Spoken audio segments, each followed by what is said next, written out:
MTG and me, this is Charles, and today we're going to take a look at the early access event for Theros Beyond Death. Wizards of the Coast graciously invited me and many other content creators and streamers to check out the set a couple days early and be able to share our thoughts and experiences with the rest of you. With all that being said, I'm going to give Sealed a chance first, and then maybe a little bit later we might try some constructed decks. Alright, let's go.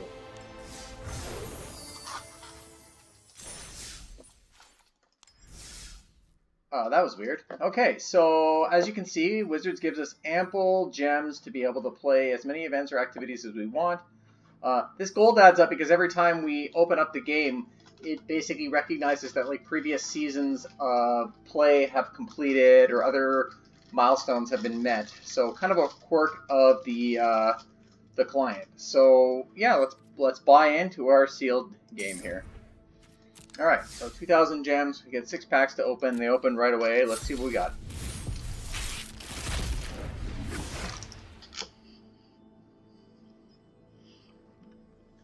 Pardon me while I have a little bit of a post-run snack here. Okay, so we got Perforos' Invention. So this is an X-Red. Creates X1 red elemental creature with Trample and Haste and sacrifice it. Or it deals twice X damage to a creature or planeswalker. Pretty solid red. If we have a red deck, we definitely want to play this. I see another red card here. 3/2 for 3, Storm Herald Haste.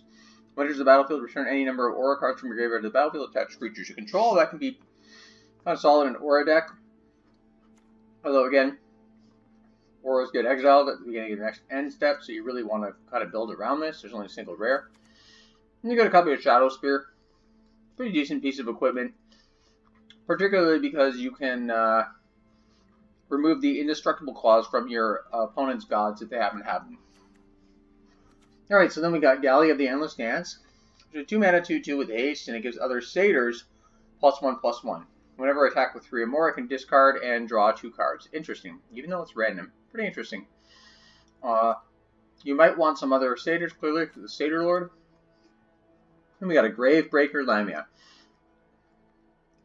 So, when it enters the battlefield, we put a card from our library that we search for into our graveyard, then shuffle.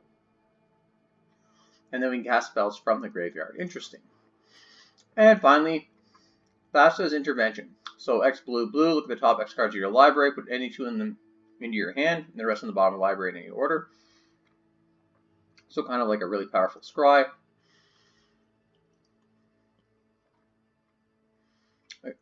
Actually, it's better than a powerful scry. You put 2 cards in your hand. Or counter target spell unless controller pays twice X. So if you pump 2 into X, they have to pay 4 to avoid the counter. Okay. Well, that being said, currently I'm leaning towards red. I mean, depending on whether we have other satyrs or enough small creatures, Gallia could be fairly strong. Having Perforos and Storm Herald might be nice. Storm Herald's a fine 3-drop. Even without the claws, but maybe we'll have a bunch of auras. And, yeah, we'll see. Okay.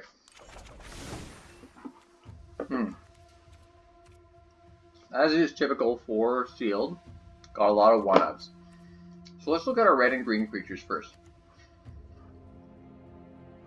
Blood Aspirant kind of supports a aristocrat type thing with sacrifices. I didn't see a lot of sacrifice stuff in there. But we have 2 of those. We got an Incendiary Oracle, so you can bump it. Oh, interesting. If it kills it, instead of dying, it gets exiled. And there's my post-workout drink. And we got 2 Underworld Rage Hounds, so 3 1s. This is one of the ones that can escape, so this plays well with the Lamia as well, although not one you'd want to tutor up. We got a Dreamstalker, a 3-drop. This is a 4/2. And it deals 1 damage to any target whenever you cast your first spell during, each opponent's turn. Okay, so that's a little bit of a clause there. It's a pretty okay piece of removal. Final Flare, that common. Definitely downside with Sacrifice a Creature Enchantment. We got another 3-drop, 3-drop. So in red alone, we got 3 3-drops. A bunch of 2-drops that are decent. Arrow's Blessing, interesting.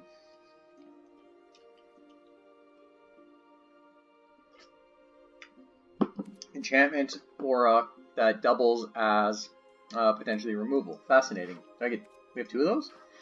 We have 2. Okay. Portent, so this is threatened effect, 4 mana. Rapid Flames 1 day on each of 3 creatures and they can't block. We've been seeing variations of this card in Standard, I guess for the last couple of years at least. So that's interesting, but not great. Here's a sack outlet. Sacrifice another creature for enchantment, and Scuffle's War Leader gets +1 till end of turn. So this plays well with Blood Aspirant, but I think it's the only sack card I've seen out of these. Then, of course, our Purpuros's Intervention. And do we have any other Satyrs in red? Yeah, okay. So Blood Aspirant's a Satyr. Careless Celebrants are Satyrs. Campaign Rider. So we have some Satyrs. Then in green we got Nessian Wanderer. So every time you play an enchantment, you can look at the top 3 cards of your library, reveal a land, and put in your hand, and then put the rest on the bottom. So interesting. It's not mana ramp, per se, but kind of mana fixing. Got 2 copies of Citizen Training, which replaces itself, which is kind of nice. We've got a Warbriar Blessing, which is a toughness, but it's a fight, so potentially a removal as well. And a Willow Haven. So interesting, in the late game, you got nothing else going on. You have to sack it to create a 2/2. I don't know about that, but that one does count as ramp. Willow Haven. Wolf Willow Haven. So we got Loathsome Chimera. So 4/1 escapes. Nexus Warden is another Satyr. Whenever enchantment enters the battlefield under your control, you gain 2 life. Nyx Herald. So 3 mana, 2/3. Gives 1, potentially 1 creature +1/+1 and trample. Satyr Petitioner is Devotion to green, right? Double costed. Voracious Typhon. Probably alright. 4 mana, 4/4. Escapes for 7 and exiling 4 cards. We've got Annihilator's Forerunner, other creatures you control have trample. Nyx Form Colossus and Gallia. Okay, not too bad. What do we got in colorless? Traveler's Amulet. This help us fix for if we want to splash something. Thaumaturge's Familiar, okay. Wings of Hubris. Oh, you temporarily give your creature flying and then you have to sack it. Fascinating. Although that does play well with that other Satyr, it gives it +1/+1 counters. And Brown Sword, kind of high equip cost. Unless I was playing a lot of artifacts or equipment, I think I'd probably skip that. See if we got. Oop. Look at black. Target player loses 2 life. One of those. 2 Omens. Return a creature from graveyard to hand. Wow. Sacrifice, scry 2. Actually, I like that one. Omen of the Dead. 1 mana to bounce it back with an upside. Not bad at all. So we got a zombie Satyr there. Discordant Piper. That one's a little bit weird. Giving you a goat creature token when it dies. I kind of don't know the purpose, but I guess if you have a sack outlet, you could get 2 sacks off it. Oh. Lamp has a Death Vigil. Sacrifice creature. For 1 mana. Each opponent loses 1 life and you gain a life. Mire Triton Feats Graveyard. We only got 1 of those.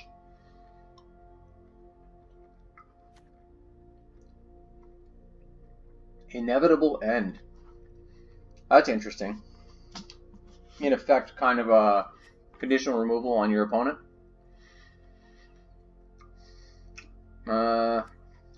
Conditional Graveyard Hate. Underworld Charger. Can't block 3/3. It escapes with 2/+1s, but you have to exile. Drag to the Underworld. Is a destroy target creature. But you could reduce the cost down to black if you have Devotion to Black. That's not bad either. If I have more than one of those, I'd probably lean towards it. And of course that Gravebreaker Lamia we looked at previously. Look at blue. Oh, we got our first Saga. Minimize Prophecy. 4 stages. Scry 2. Okay. It's alright. A Starlit Mantle. Temporarily gives your creature hexproof, so it saves it and +1/+1 permanent. That's nice. We got a legendary uncommon here. Ali Rios, Enraptured.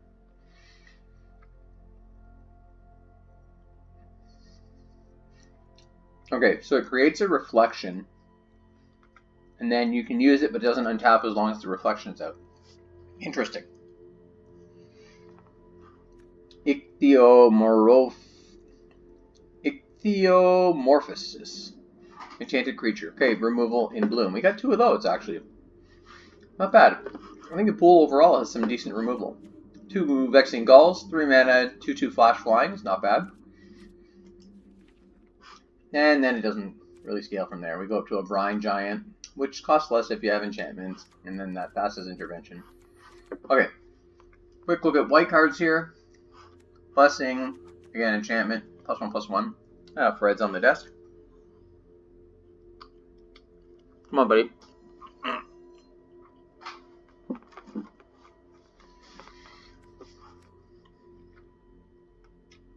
Nyxborn Courser, feed that white devotion. Hero of the Winds. Not too impressed. I think we're going to try this Satyr thing. We will play aggressive. We'll keep that Final Flare. We'll keep the Infuriate. Play Storm Herald, it's alright. We're going to play Iros as 2 copies of Iros, definitely. We play that Stop Blocking Me. Play a Porphyros. I think the thing is, like, we could actually...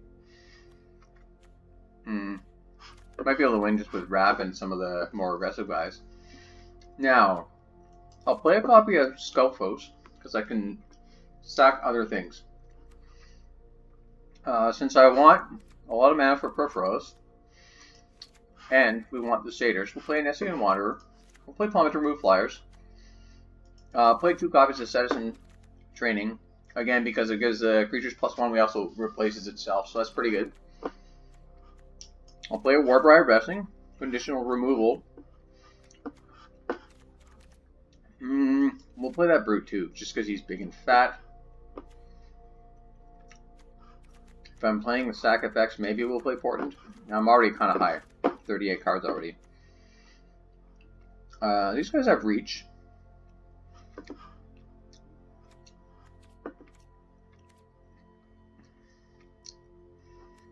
I like the Forerunner. I had 3 Forerunners? Wow. I don't know if I'm going to play that Colossus. Definitely play Gallia.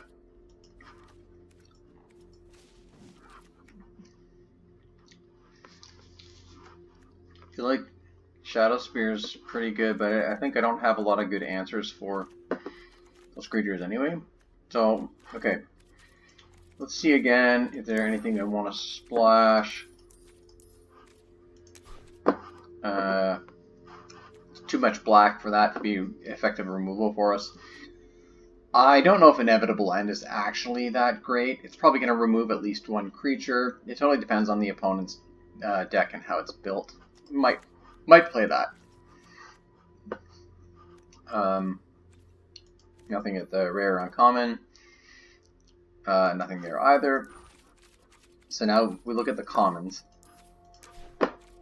We want to see what's in black commons as removal. This is a good sack outlet, but I don't think it actually lines up with anything. Although it plays nice with our Satyr sub-theme. You don't want to push that much for black. Speaking of, if we are going to play black, we're going to want that Traveler's Amulet. Okay, blue. I was thinking...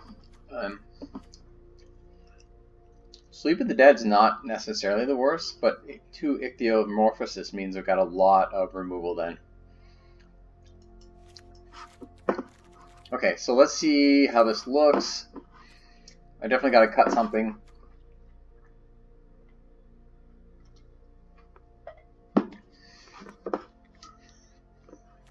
I think we're just going to have to rely on Erosa's Blessing being our primary removals.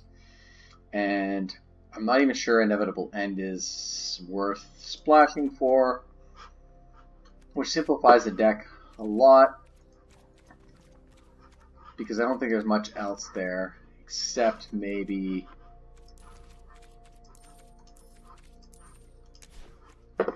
maybe the rare? Take a look at it again. Gravebreaker. Search your library for a card, put it in your graveyard. I guess we could put an enchantment in the graveyard and then bring it back. No, that's probably too much work. Okay, so we're looking at 41 cards, 9 and 8. Do we have a lot of double greens? No. I think we're probably okay with the... We only got one Nessian Wanderer. Okay, well, we'll try it like this. I think it's probably fine. Alright. Let's play some games with this Satyr tribal deck. And matched right away. Right on. So we're playing against Mostly Eric. I'm not aware who Mostly Eric is. If you know who he is, please let me know. We got 3 lands to start, 1 creature at 5-drop, and enchantment and removal. Ugh. Infuriate. I think we're gonna have to mulligan, unfortunately. Okay, so second hand, 3 lands, 2 2-drops, Warbriar Blessing, Annihilator's Forerunner. I think we keep this. We either bottom Warbriar or bottom a Mountain. I think we keep this in bottom Warbriar. We can hold on to that Forerunner. And then, of course,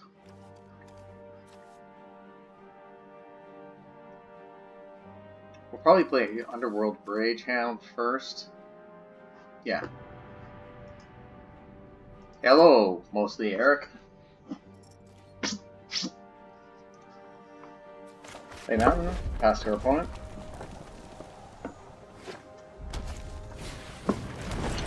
Create a 1/1 Satyr. Fascinating. So we have Citizen Training. We're going to go here. Let's play Careless Celebrant. We're not going to block this Satyr if he attacks. Satyr's cunning. Oh, he can't block either. Fascinating. If I had read that properly, I might have actually put Underworld Ragehound out. Yeah, that would have been the right play. Okay. So we're going to go back with Careless Celebrant. Second main phase, we'll drop a Ragehound. Pass the turn.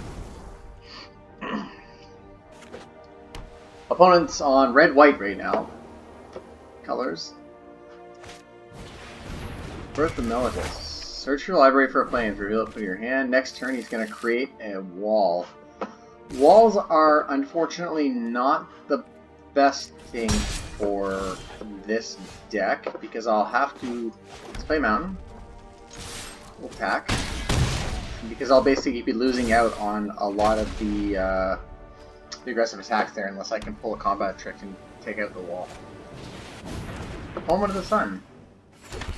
Nice. That's pretty solid Omen too. I like that one. Your go wide cards. Next turn we get 3 life. I'm not concerned about that. I don't think we have any specific artifact removal. It'd be great if we could pull a forest at this point. For Citizen Training, or in fact for Annihilator's Forerunner would be great. Since we're on track for 5. Alright, there's a forest. So, this will give our stuff Trample, which will carry through. This will give a creature Trample as well. Maybe we'll put this here, so that way he can block with the wall, but it renders the wall irrelevant. And he can block the Careless Celebrant with the wall if he likes. Okay, so he's going to take out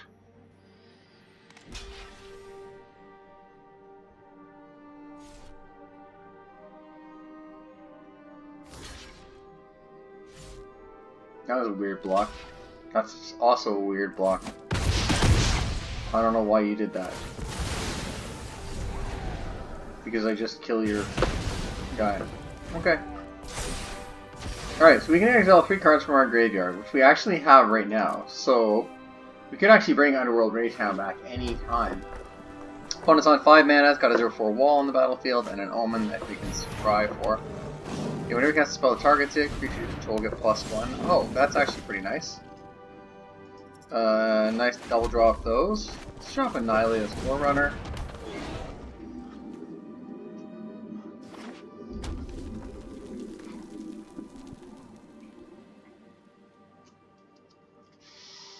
If we kept some buffs and stuff, we could just get in some surprise attacks off these guys. I think my best option is to not block. Fascinating. So now he's got a 4/4, 3/3, 3/2. So he's attacking for 7. Okay, sure. So now he'd be attacking for 10 this turn. Got 3 red left. I think this changes my plan. I think I need to block. Take 12. I may have to exile and bring Underworld Ragehand back. I felt like we were in a pretty good place offensively, and then it very quickly turned into a very defensive approach.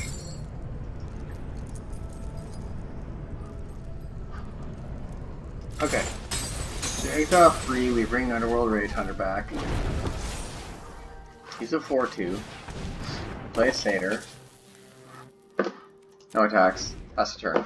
So opponent's empty-handed too, although he has a Satyr's Cunning, so he could actually create a couple more 1/1s. And then start buffing his creatures. Dump into the scry, sure.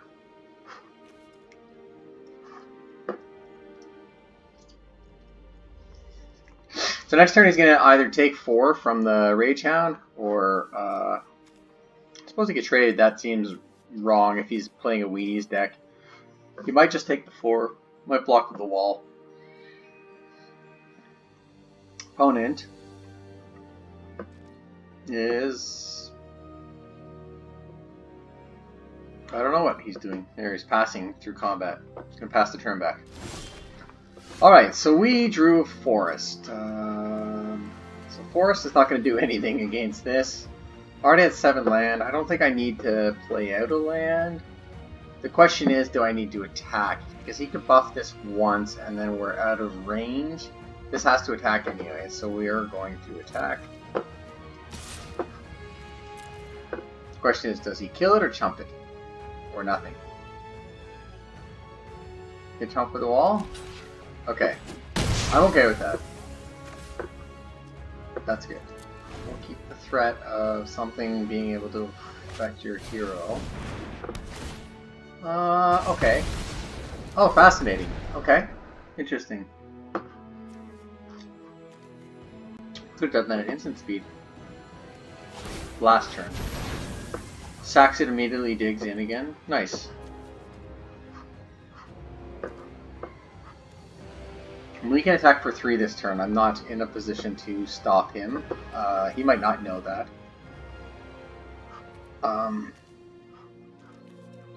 It's too bad we haven't fed more cards in the graveyard. I can bring that Ragehand back. Alright, so yeah, there's no downside for that.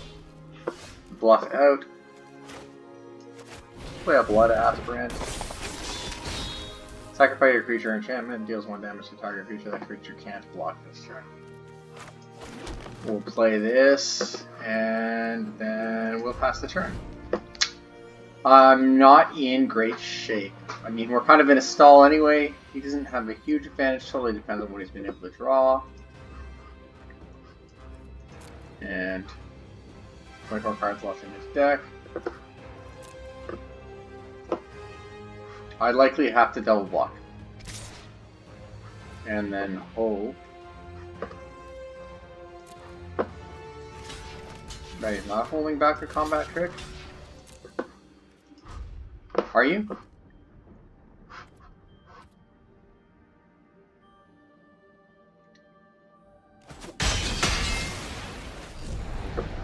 Oh yeah, that's a good point. Wipe the board. You can cast Sentinel's Eyes from a graveyard for 1. That's pretty nice. I mean, theoretically at this point he could create 2 satyrs and make, yeah, or create a satyr, and then he could make the satyr bigger.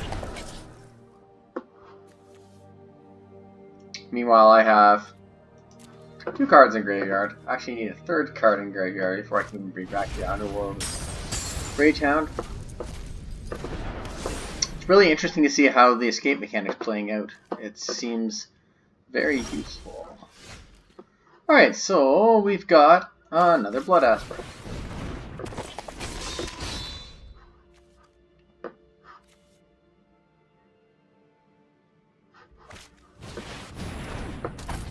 Yeah, Scalpos. Sack out.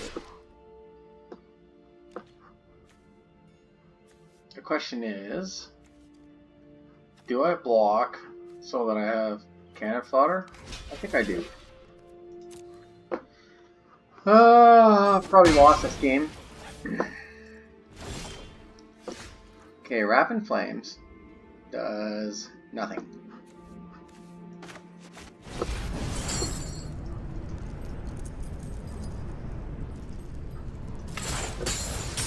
Bring this back to 4-2. He's gonna have minutes. I'm not gonna be able to block him. I may be able to trade with him and pass a turn. If I still had a board presence, Rapid Flames would be better.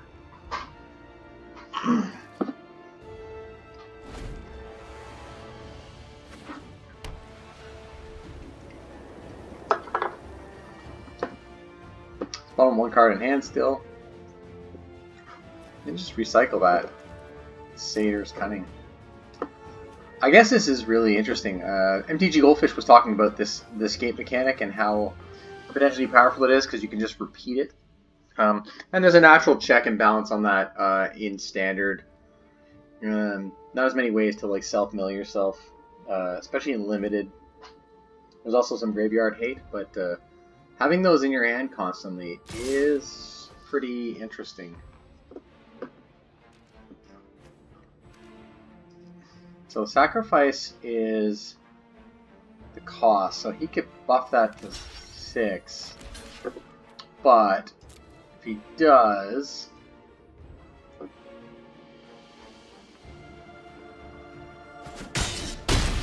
it doesn't kill my... Okay, right on. Now, unfortunately he can pump the Scoffos because he has cards in graveyard. Which is what he does. I think 6 puts him at a range of removal for me. Yep. So now we have a Nihilious Forerunner and a Rapid Flames.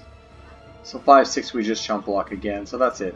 Thanks for liking, commenting, and subscribing. We're going to move on to our next game. Once again, thanks to Wizards of the Coast for inviting us to participate in the Theros Beyond Death Early Access event. It's a great way for the company to give smaller content creators and, streamers a chance to participate in something a little bit special, a little unique, be able to actually play with the cards hands-on. It's very much appreciated.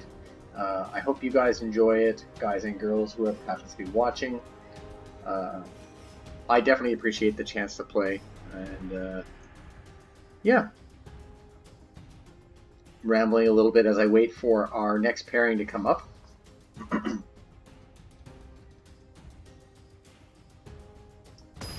First pairing was really quick. That was 30 seconds. Our opponent, Gainsay VIP. I also don't know who this is. Alright. So we've got 3 lands, and we've got a turn 2 and a turn 3 play. A turn 4 and 5 lineup if we hit our lands. This actually looks pretty good. It's probably a wasted Storm Herald insofar as we're basically just going to play a 3-2 haste, most likely, but at least we have curves. Alright, turn 2 Blood Aspirant, passive opponent, seems like mana so far on their side. Hero of the Pride. Okay, well that changes a little bit, so we play 3. Provides pressing 0-2. Play Storm Herald. We'll attack with Storm Herald.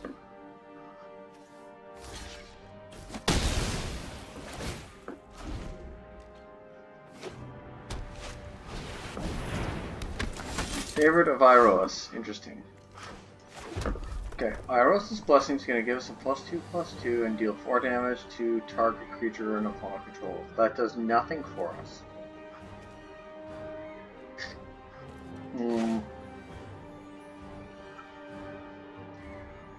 So what do we do? Oh, Iros' Blessing is fine. I was thinking it was a fight. Warbriar Blessing is the fight effect. That would do nothing because it just gives us 2 toughness and we only have 1 power to begin with. Okay, so nothing new this time. We've got Infuriate to hold back if they have some sort of damage. They have red mana, so let's see what they got. Nothing. Just checking out the cards. And we're gonna pass.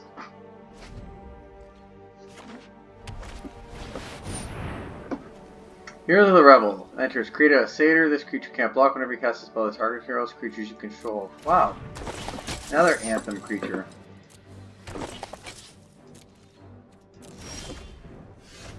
Sure could use an Infuriate. Would put me at 5/4/5. Oh, that's actually not the worst. That would kill heroes. I'm actually concerned about heroes. So I think we're going to do that. And I'm going to do that.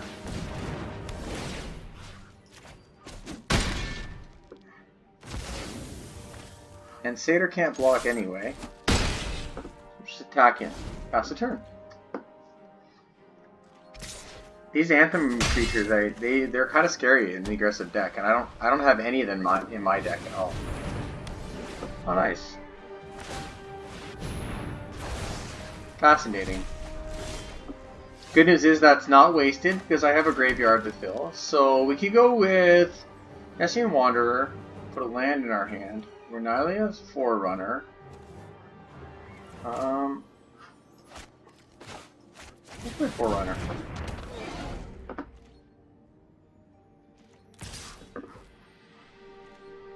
Let's not block this Satyr.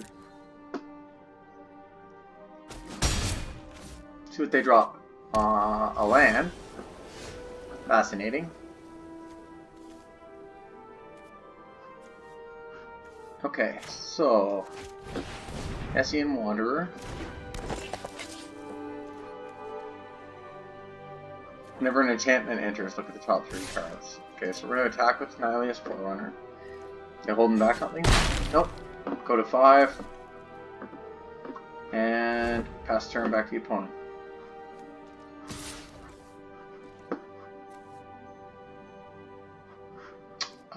No blocks.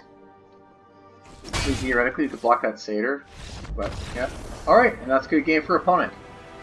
So I think we really took the initiative by removing that little mini Anthem guy, that 4/4 that dropped with the Satyr. And that led us to a victory.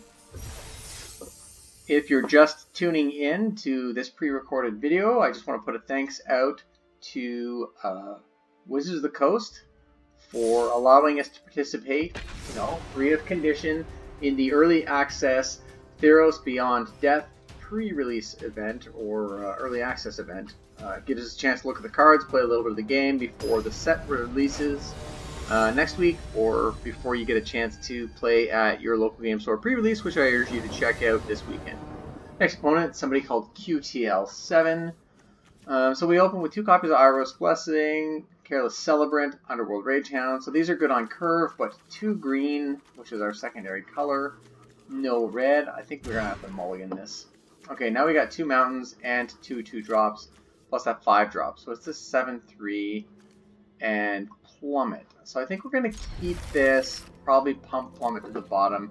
I don't have a lot of flying removal, but it is also conditional. Just left it in the deck because it's generally a pretty good card. Okay, so we'll play Underworld Ragehound. And pass turn back to the opponent. Opponent's on green at least. One Zadok green. Traveler's Amulet. I'm going to sack it, so at least 3 colors. Yep. And white too. Okay.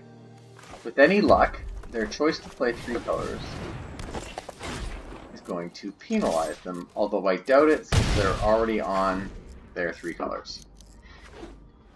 Opponent plays that Plains. Fascinatingly, then plays an Elite Instructor, which allows them to loot, draw a card, then discard a card. They discard a mountain, so I don't know if they have enough mountains. Oops. We have enough forests. Gonna play a forest. We've got this Infuriate. We can survive combat on either of these, so let's go ahead and attack. Let's see if they block. Alright. I don't know if that was the right call, but we'll go ahead and take that out. Let's turn back the opponent. I mean, conceivably, we could have let it die. The Rage Hound. Fascinating. Eutropia, the Twice Favored. What does this card do? Whenever an enchantment enters the battlefield, put a +1 counter on target creature and it gains flying. Wow, that's interesting. Okay. What do you think? Is she likely to block? No. Okay. Well, let's play a Nyxborn Brute. Pass the turn.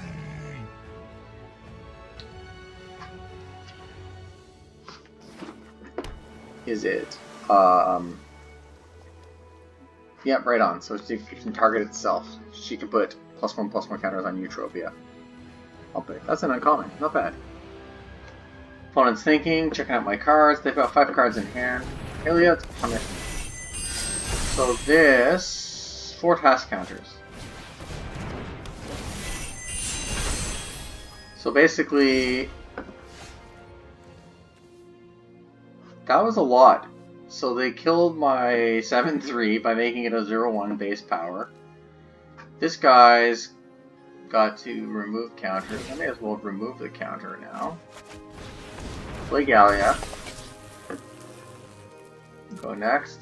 Attack with Careless Celebrant regardless.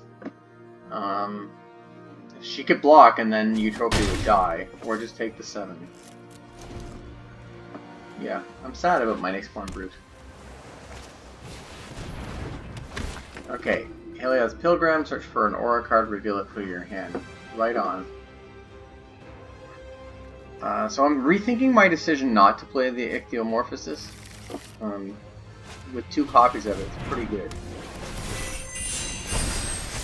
So that made it big. At the beginning of upkeep, double the number of counters. Wow.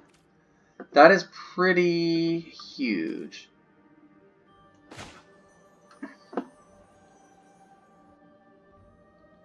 This is getting out of hand, so let's play Buffalo Fort. Revealer. Remove the counter off Rage Hound. Fascinating. So this becomes a 12/12 next turn. But we still have a turn to maybe sort this out. Oh, I'm sorry, a 10/10. Double the counters. And gets another counter. Flying. Omen of the Hunt. I feel like I have a mediocre pool. Definitely not up to par with this thing, whatever this interaction is. Although, he can't attack either. Oh, sweet. And there's my win condition.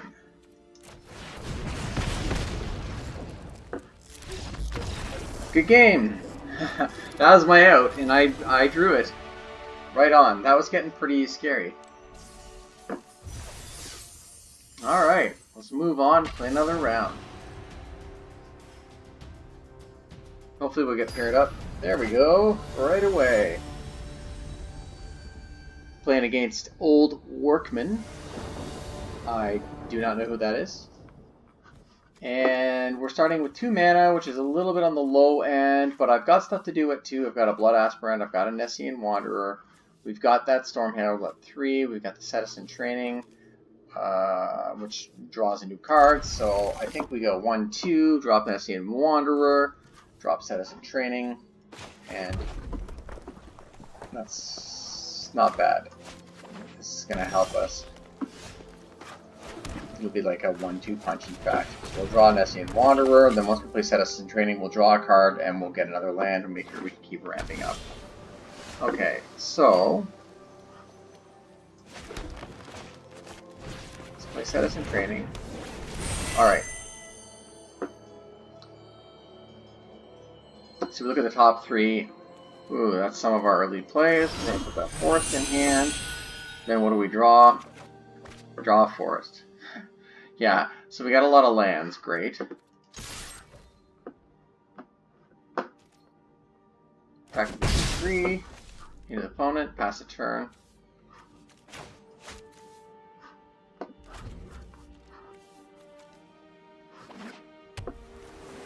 I think Theros in training is actually playing really nicely with Storm Herald, right?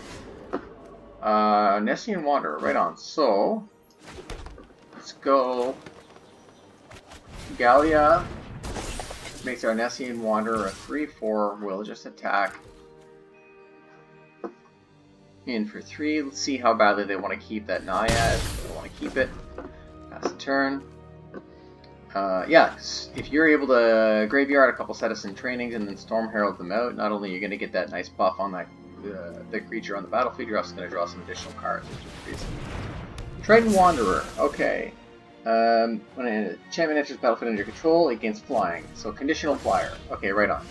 So then what we want? We want to Iroas' Blessing, our Gallia, deal 4 damage to Triton Wanderer. We also get to look at the top 3 cards, which unfortunately just bottoms some stuff. No land. Play our forest. Attack in with both. And pass the turn to the opponent. And what do we have? We have Potent, which is gain control, so 3, 6, 7, 8. That's almost. It's pretty close. One more red would be good. Another mountain. Got that Blood Aspirant there. Underworld Rage Hound. Nothing in graveyard yet.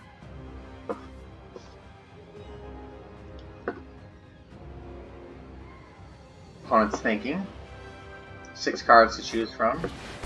I just wrote. Yep, that's a 1. Which makes it a 3/4 this turn, which means I'm now at a range of Gallia. Play an Eidolon of Philosophy as a blocker. Good news, we've got this bad boy here. Okay, so the question now.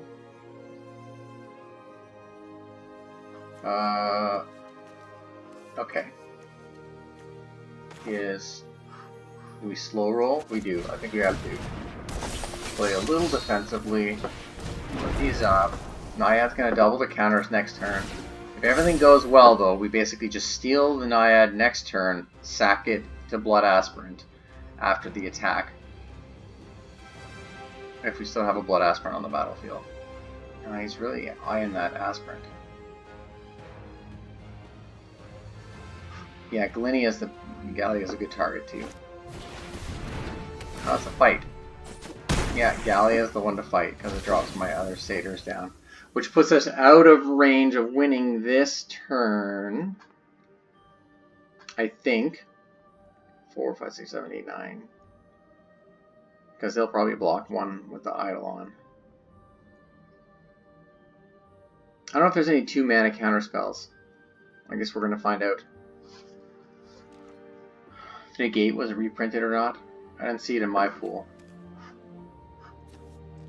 Oh, also, that would have been good too. So let's play a mountain.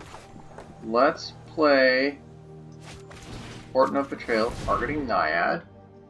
Let's see if they kill Blood Aspirant.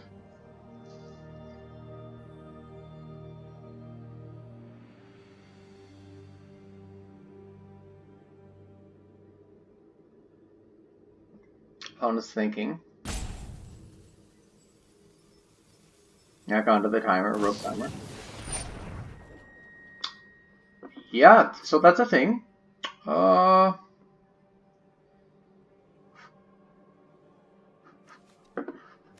Yep. Nice. So not a counter spell, but definitely a counter to what I just tried to do.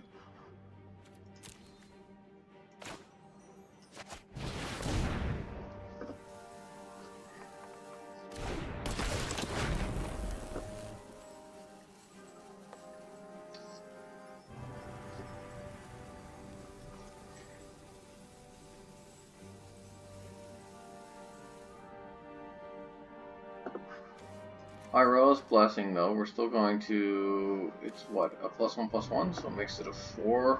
We're going to attach it to 5th. And we're going to get the Nessian Wanderer out of land. I'm not sure I like the Wanderer. I feel like I'm bottoming stuff that I could use. We'll still get the trigger. Still get the land. Still kill the thing. Now let's see. One of these is gonna die. 3, 4, 5, 6.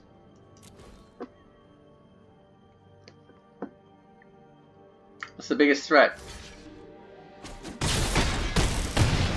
I'm okay with that. I actually feel like we're close. We could sack something to make 9. Let's see if she drops 2 creatures, but he has to drop 2 creatures because I can sack. Can I sack Blood Aspirant to itself? Yes, I can. Right on. Okay, so we go this. We go target a creature. Do you want to target? No. Naiad. Sacrifice Blood Aspirant.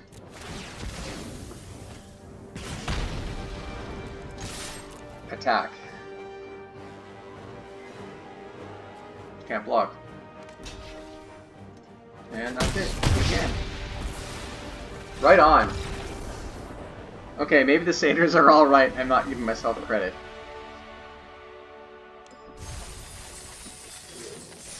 Okay, so we're on 3 wins, 1 loss. Let's play another game.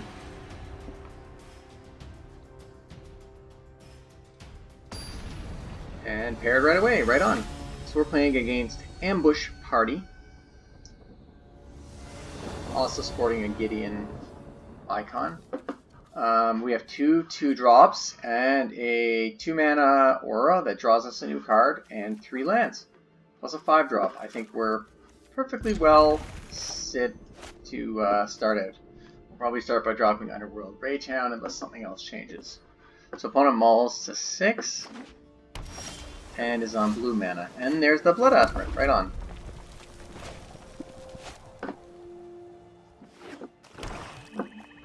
Blue black.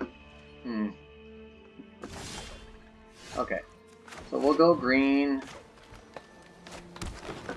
Play Underworld Ragehound. Pass to opponent. This is fascinating, actually. Warbriar Blessing with Ragehound, not too bad. Puts up to a 3/3, which is pretty good.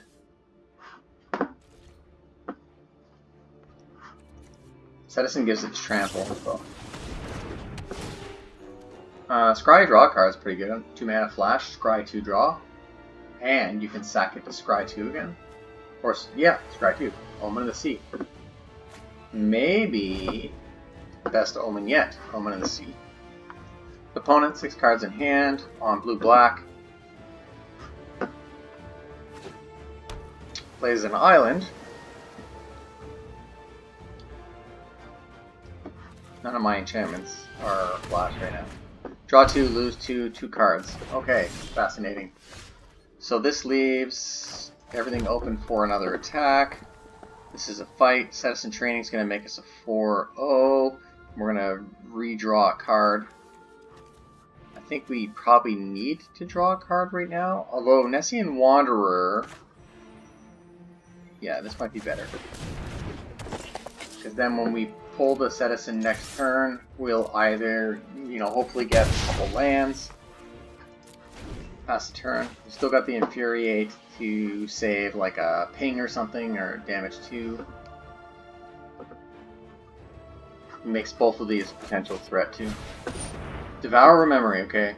When one or more cards are put into the graveyard from your library, Devour Memory gets +1/+1 until end of turn. It's just a 2/1.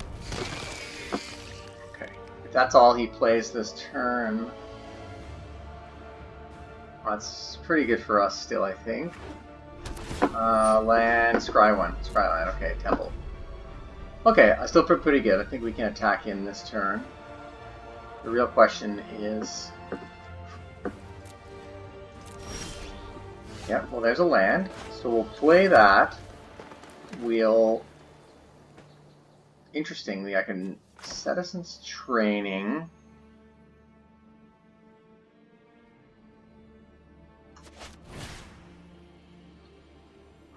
The Nessian Wanderer.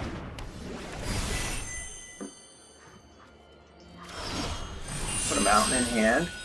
Oh, and we got a Gallia? Right on. Now I can War Briar Blessing, the Underworld Ragehound, have it fight the Devourer of Memory, get a land. We can attack in 5. Next turn we can play Gallia, which will pump this guy to a 3/4. We can also drop the Blood Aspirant, or we can even drop a Skopos. Depends on what the opponent does at this point. Feels pretty good. I mean, hard removal definitely will slow us down.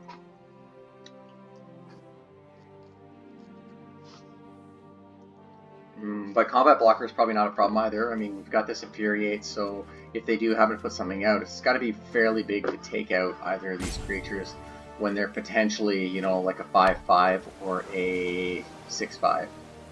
Opponents on 5 lands now, they're really looking at that Ragehound.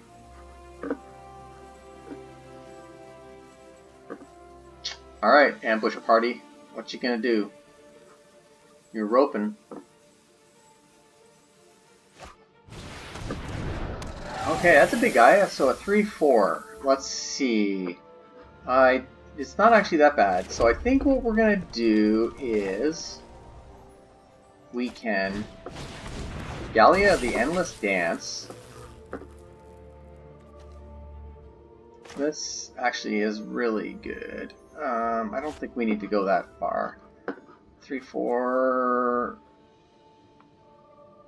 Each bonus sacrifice is interesting. Okay. So we're going to attack with everything. We're going to decline that because I want that Infuriate. That'd be the bad scenario.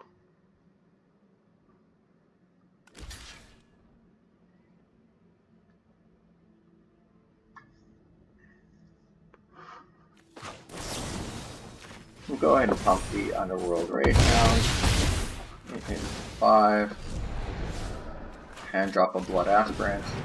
And have it. How many cards in graveyard? 5 in graveyard? So he could actually escape it back. And I have to sack something. Is it sacrifice? Each opponent sacrifices a non-Gorgon. Right on. Okay. So if he escapes it... Oh. Interesting. Okay.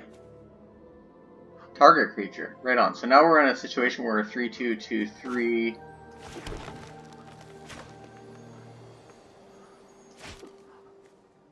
This guy has to attack.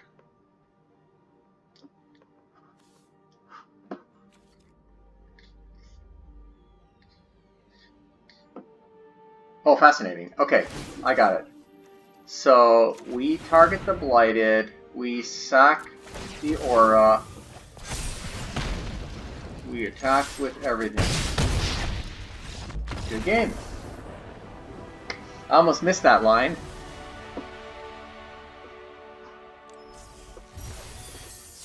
Alright, so we're now 4-1 with this deck that I didn't think was particularly great. I think it's important, yeah, with those Satyrs and that, to have the that sack outlet. But I think when I was reading it in deck building, I was focusing on the deals 1 damage as opposed to creature can't block.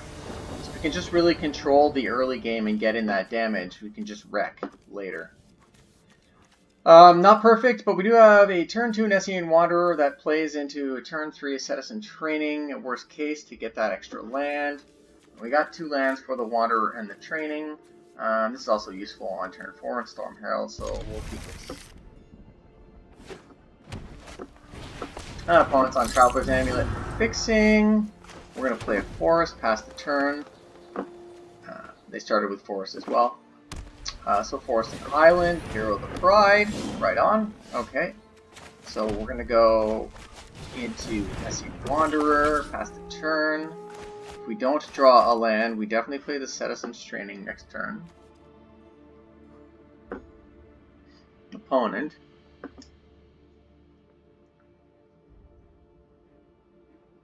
Thinking. Hunger Games, by the way. Right on. We are not going to block. I do like the Citizen Training. Snow blocks. You're going to drop that back to a 3-2. So, we're going to go third land. Citizen Training. Targeting Nessian Wanderer, we're going to get a weird scry for a land, and then we're also going to get a draw. Putting us to 7. We have this Infuriate. The question is, do we keep it up defensively? I think we do. I think we're going to pass a turn. If they don't remove it, and then we block, and they use tricks to pump up the Hero of the Pride, well then Storm Heralding in is going to still get us back the Citizen and draw us another card, which isn't the worst case situation or scenario. The opponent's thinking. The rope counter's going down.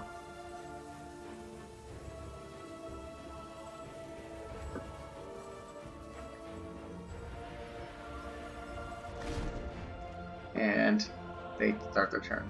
5 cards in hand. Hero of the Pride and that other red one that does this, creatures you control get +1/+0 to end of turn, they seem pretty solid. They're definitely doing some work in the decks.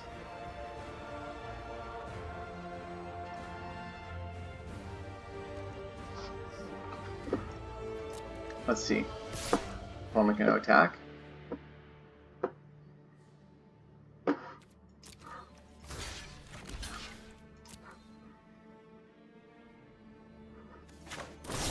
Let's see if they were actually bluffing or if they actually have something for their hero to buff it up.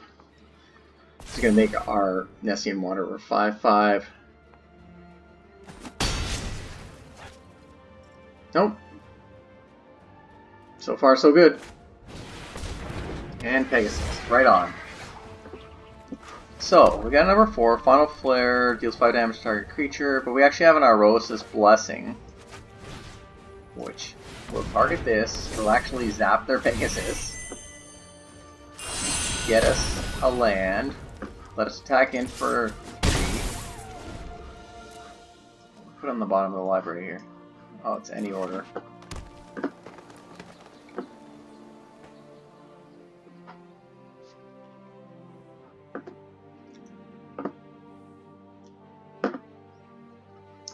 So now if we Storm Herald, we're going to deal 4 damage and a card draw, which is pretty solid. If nothing else affects the board though, we can just play that Nihilious Forerunner next turn. We'll set us up. Bronzehide Lion. Gains Indestructible. He has no white mana to make it indestructible currently. Interesting.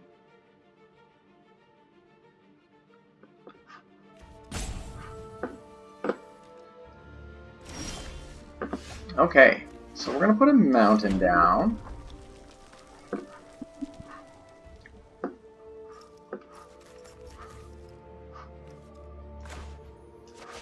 Drop the Nihilious Forerunner.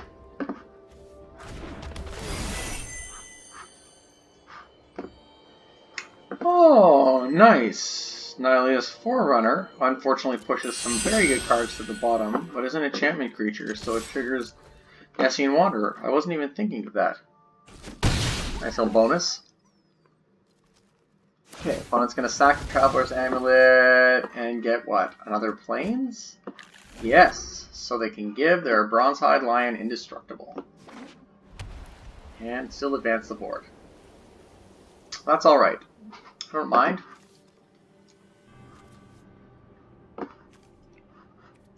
Still haven't killed this Nessian Wanderer. Or what, actually, wouldn't mind if they killed it. We can get some value off of that. Storm Herald. One taps 2 forests targeting Bronze Lion, Warbriars.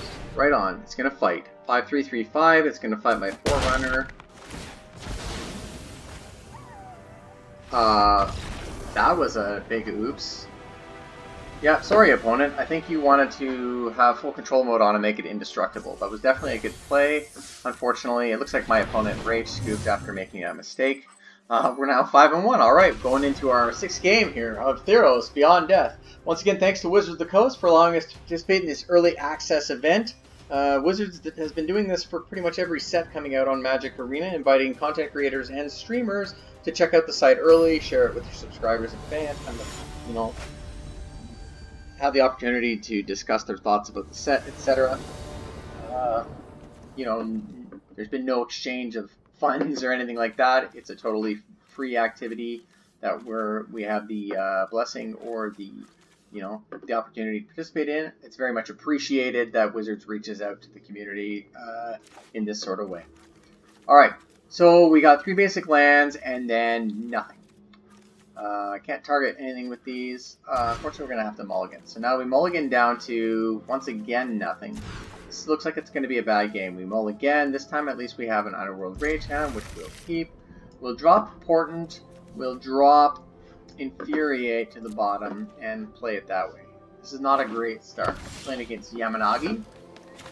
At least we got another 2-drop Blood Aspirant. I'll probably drop Rage Hound, though.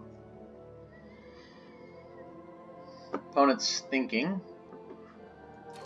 Oh, they also have this neat little owl. I guess I could have bought my own little owl.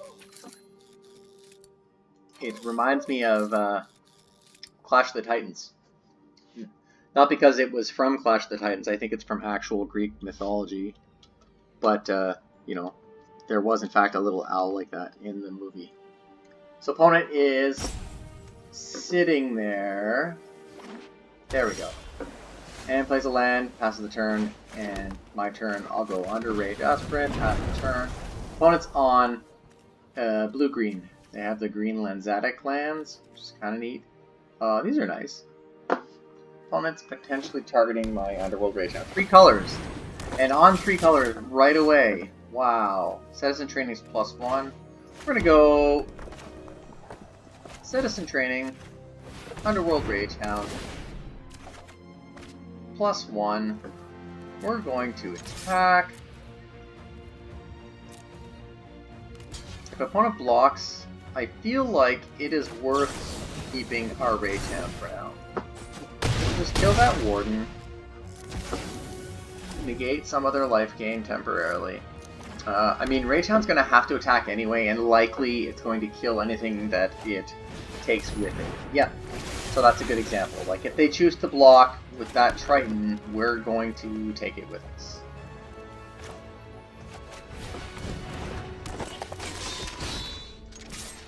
So they may or may not even block with it. We'll see.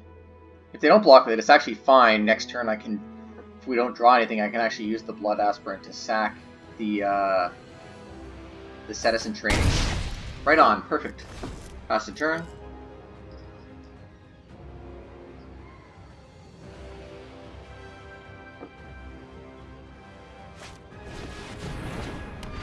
Archon of Sun's Grace. Well, let's take care of that now. Well, we have the mana up. That's a threat. Final Flare. We don't need to Final Flare yet, but I think what we're going to do is...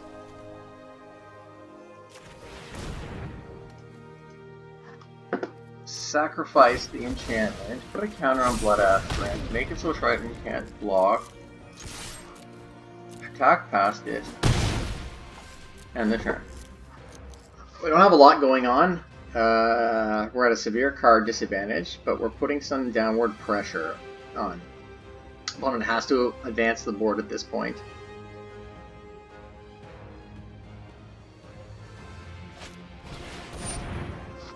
Devotion to each color, and each combination of colors is increased by 1. Add 1 mana of any color. Fascinating. Went for ramp. Okay.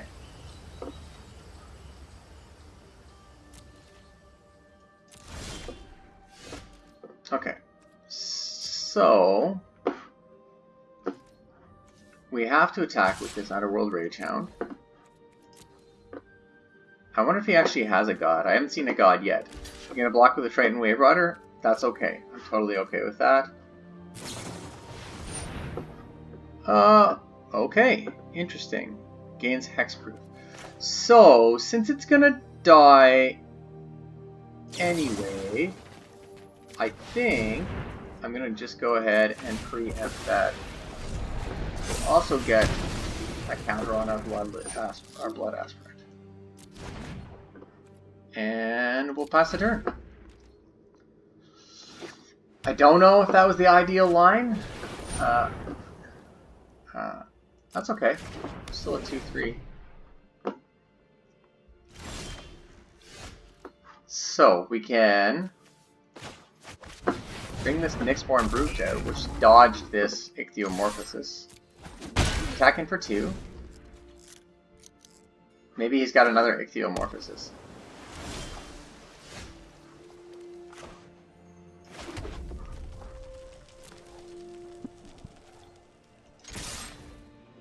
Got something. Got nothing. Alright, good game. Woo! Running hot today.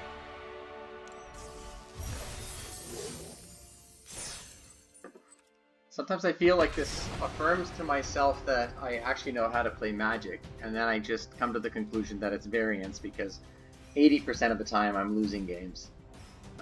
So we're 6-1 right now. We're going into, I think, what's potentially the last round. I got two more chances to play this round. We're almost an hour in now, so I'd like to get the video cut and uploaded. Once again, I'll point out that Wizards of the Coast invited content creators and streamers to this Theros Beyond Early Access event.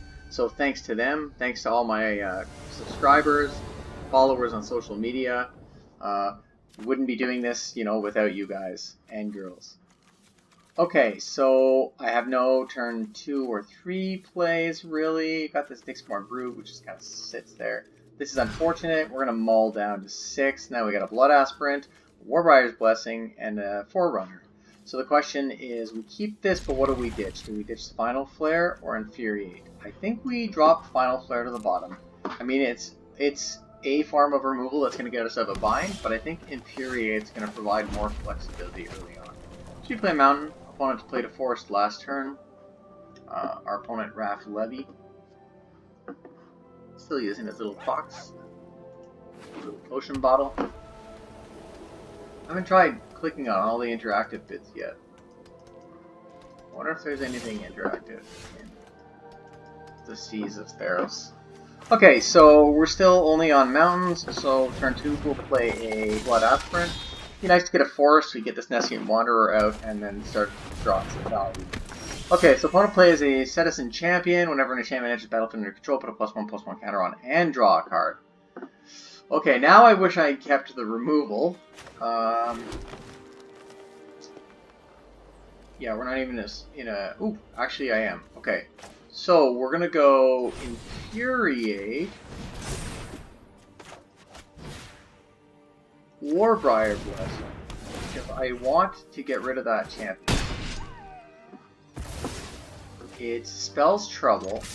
I doubt they're playing it just because it's a 3-mana 1/3.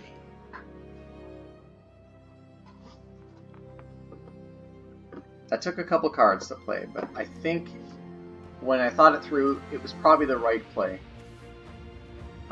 Next turn it would have been a 2/4 probably. They would have drawn an extra card. Oh yeah, see? It would have been a 2/4. Now they can... Got 2 mana up. Can ramp. We got nothing though. Okay, right on. So this Iros' Blessing is going to be in pocket. We're just going to go ahead and play Nescian Wanderer. We're going to... do we attack for 1? Or do we absolutely attack for 1?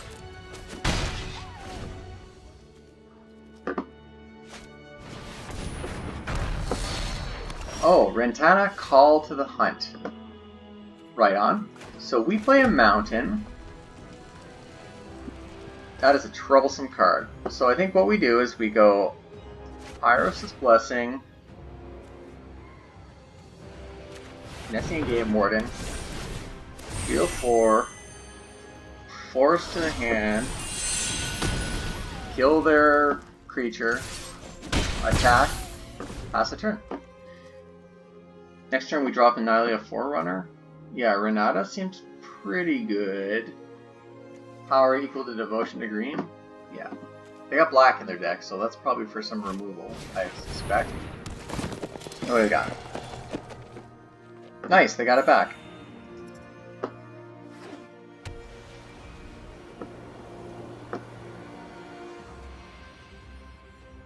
And they gain some life.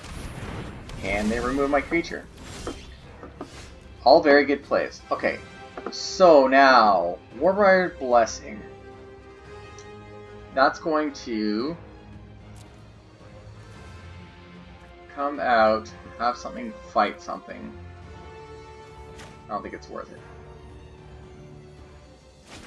I think we go there, play Nylea's Forerunner, we get a mountain, we don't attack. Hopefully they buff it, we block with the Nessian Wanderer next turn, then we drop the Storm's Herald, which brings out Iroas and something else. They're probably going to remove Nylea's Forerunner though.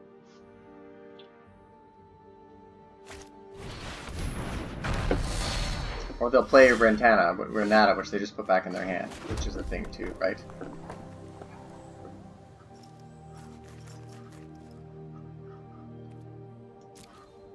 Oh, yeah, okay. That's actually still good. We play Storm Herald. We play Warbriar's Blessing. We attach it to Nylea's Forerunner. We kill Renata again. We get a Forest.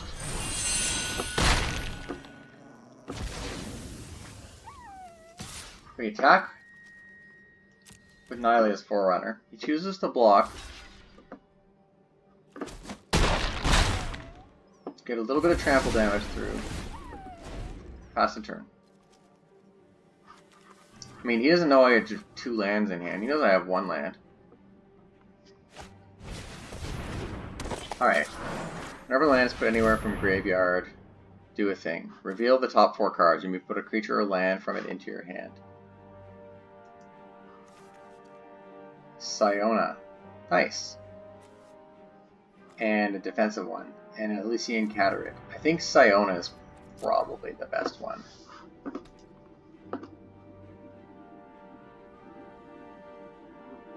She's still deciding? Siona is the right call, friend. Absolutely.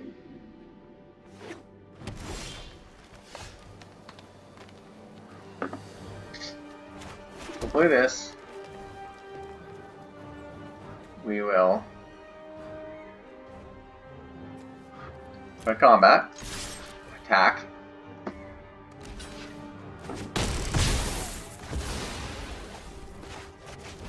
play Careless Celebrant, pass the turn. Starting to count up those little guys is going to make a difference. I don't think we're out of it yet. He likely it's quite possible he has an aura, although he's getting to dig 7 cards in to get an aura. So, oh, roll the dice to no auras, or chose not to reveal them. Probably has one in hand. Nope.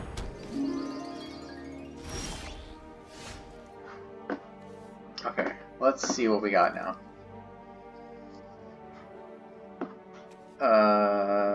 Tap target creature with power X or less. It doesn't untap. Okay, so I think we just gotta stay aggressive here. Attack him with both. If he wants to block the Careless Celebrant and soak the damage, then it's fine. Puts it 11. We're not in great shape, but we'll drop that Scophos War Leader. It's a harder card to answer unless there's a direct answer for it, because as of next turn we can actually just give it Menace and swing in for some damage. Alright, so opponent's turn, he's looking at that War Leader. Okay, opponent plays a land. Still checking out that War Leader.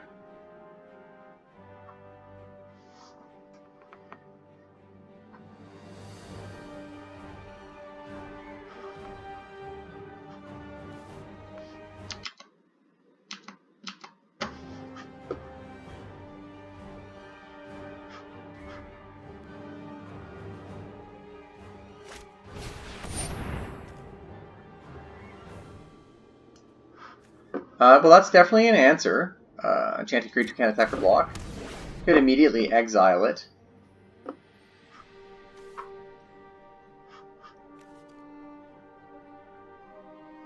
And could use Enchanting Lyre to tap down my Nessian Wanderer and just... Yeah, okay. So he's going to keep that taps down. We got the World Eater doing nothing here. It's going to buy him some turn, but he had to go empty-handed for that. Unfortunately, we only have a mountain in hand, so it's not like we're progressing the board either. And it's my turn. So we got to draw some action. I will tell you right now, a land, not so much action. So we'll play a mountain, and we'll pass the turn. And he's going to go ahead and exile that Scophos World Eater. Now that he has the available mana, I guess he would have done it in case I tried to destroy the enchantment anyway. Alright, so opponents, nothing. And I'm nothing. Pass the turn back. Opponent draws a card, now 2 cards in hand. He's got something. Sax creates a 2/2 wolf. It'd be hilarious if he beat in my face with a 2/2 wolf after basically removing all my stuff. I'll put a +1 on it. Right on, draws another card. I really do like that Citizen Training. Solid card. Okay, Wrap in Flames is going to do nothing for us right now, so I'll just play a land and pass the turn. Really got to draw some creatures at this point.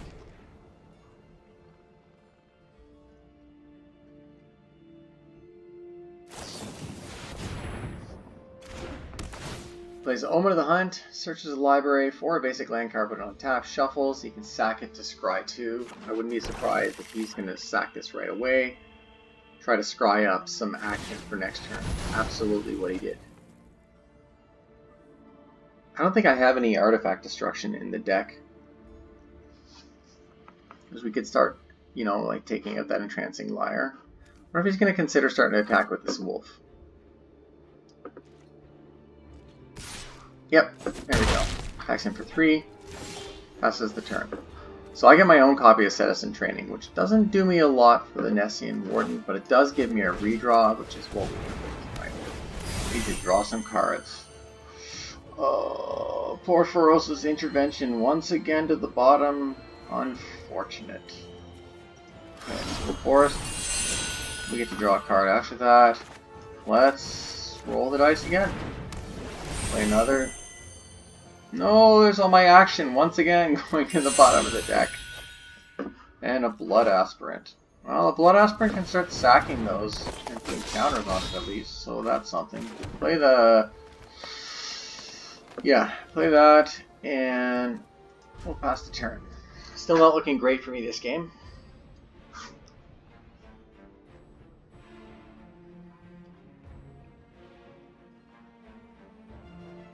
Opponent is mulling over their decisions in life as they consider their one possible action on end step with the card in their hand. So they've drawn a card for turn.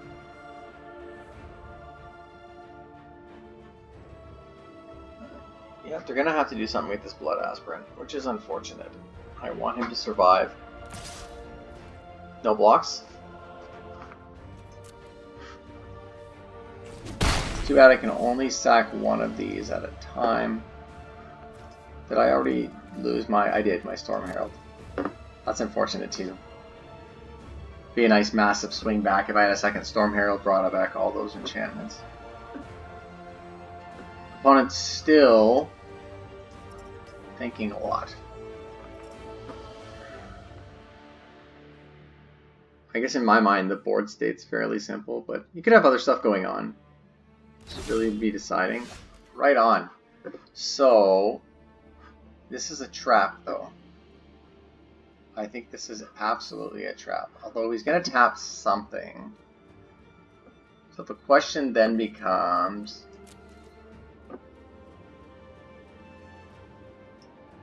what does he tap down?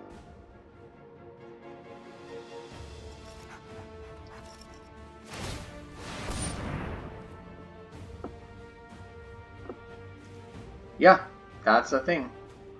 So...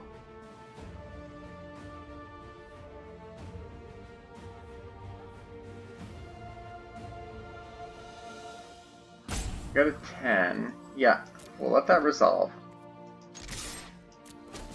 Maybe I just attack in for one at a time.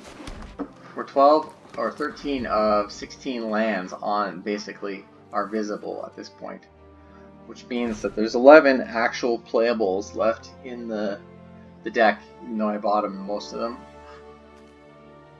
which is pretty good. Opponent's got 1, 2, 3, 4, 5, 6, 7, 8, 9. So he's either holding on to a bunch of lands or he's got a bunch of lands coming up. These are really our only potential outs at this point.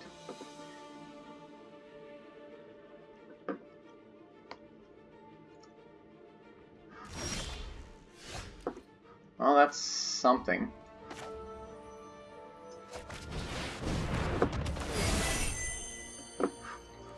And we keep pulling lands out. Final Flare, unfortunately, going to the bottom. No! I could very much use that right now at this point. I'm going to go ahead and take that 9. Pass the turn.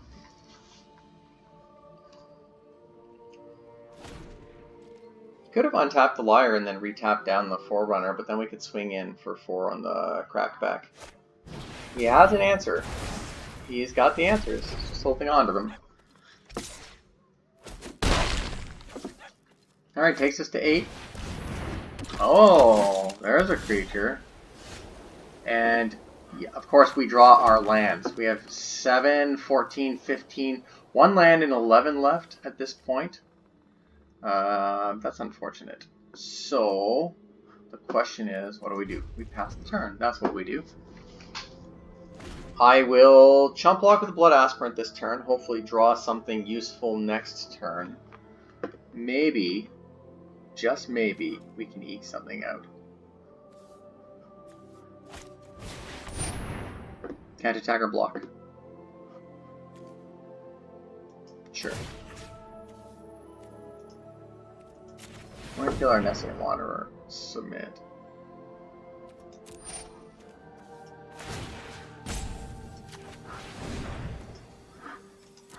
Put everything in the graveyard because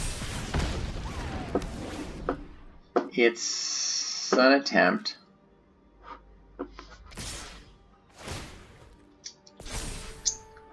And that's lethal. Alright, well, good games.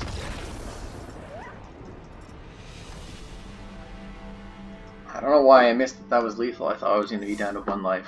Okay, well, we'll get 2 losses, 6 wins. Let's finish up this last game, and this last, now looks like 90-minute round of Theros Beyond Death sealed as part of Wizards of the Coast's Magic Arena Early Access event for Theros Beyond. Thanks for liking, commenting, and subscribing. Thanks to Wizards of the Coast for allowing us to participate in this event free of charge with no compensation given. So we have 3 lands, including the red. We've got a 2-drop, 2 2-drops in fact, and Iris' Blessing, pretty solid. I think we'll keep this. We're looking at dropping a turn 2 Underworld Ragehound, pass the turn to the opponent with that mountain. Then, if necessary, we go to a turn 3 Infuriate. Alright. Opponent's got his decked out Soul Ring cards, making ring noises. Turn 2, play that Ragehound, pass. Opponent, by the way, is on black currently with that Lenzetic artwork. I don't know if there are any active elements. Oh, look at that, he immediately removes it. Alright, that's fine. I've got another creature. And I'll pass the turn to you. Yeah, it doesn't look like any of these do interact. First Iroan Games. Alright, create a 1/1 human token. Put 3+1 target counters on... God, that's actually... That seems pretty good. It's gonna force a terrible play. Actually, not. So Irosis Blessing is gonna make us a 3/2 and take out the creature. Wrap in Flames is just gonna make something unblockable. So I think what we're gonna do is... kill your human, attack in for 20. I'm not sure if that was the right play or if Wrap in Flames was, because I think Wrap in Flames might have been the right play, because Irosis Blessing is going to remove larger creatures. But what can you do? Yeah, see, Rapid Flames into Irosis Blessing this turn might have been even better. He can still attack, though. He can choose to block. Will Infuriate, likely.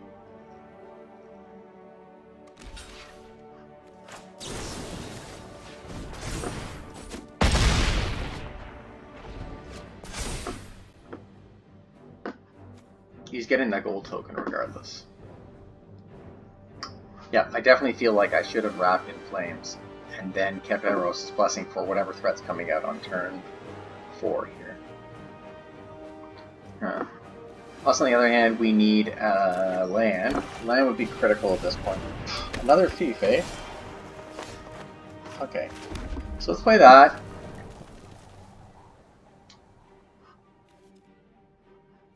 I wonder if we should be using our Careless Celebrant. Let's go close forward. War Leader. I think we play no attacks, because I think we can block the Temple Thief if need be. Gold token is mana ramp and mana fixing. Okay. If he drops another 2 toughness creature, we can block with the Celebrant and actually take 2/4, so this is a 2/1 flyer. Okay. That's pretty solid. You know what would be good right now? Plummet. Okay, definitely Plummet at this point. I was going to say, or Rapid Flames, but Rapid Flames is clearly not going to work. That was a very swingy card, and I don't know how. That gets us to 5/5. Oh, and then we buff it. Yep, that's what we do. We Scopos +1.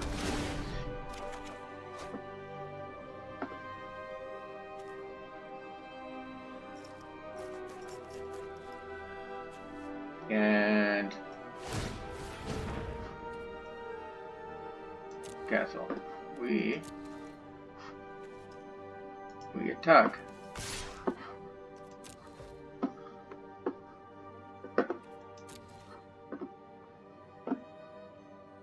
I'm not glad that he had Mantle of the Wolf right away, because that would have been a really good use case for Rapid Flames. Definitely worth taking out the Aphemia, the Cacophony. The opponent's just going to take 5, and we're going to pass it back.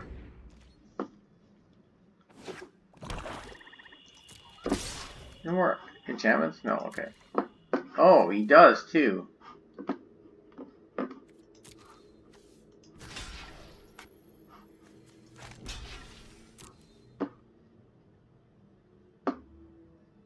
I mean, I may not be able to block it, but what I can do is take it out.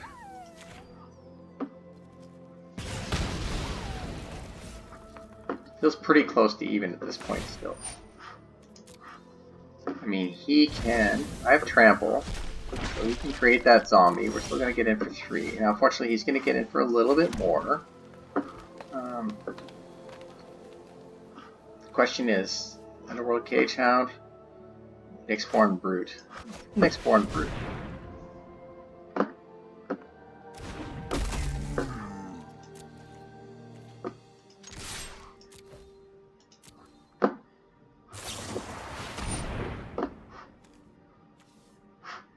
Okay. That's fair. Final Death, my Scoffos War Leader. It's alright. He can swing in. Yeah. I don't have Trample anymore, which makes this a little bit difficult. In fact, I think I'm pretty much done. I think that's all I can do. I could deal 1 damage and he can't block. That still only does 9. 12. We're taking 6 in the air.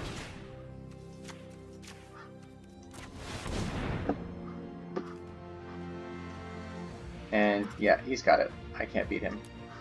Alright, well that was our preview. I think we ran pretty well. We went 6-3 in the Theros Beyond Death early access event. Thanks for liking, commenting, and subscribing.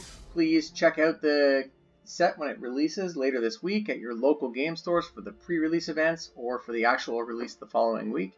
And as always, thanks for watching. Irrelevant prizes.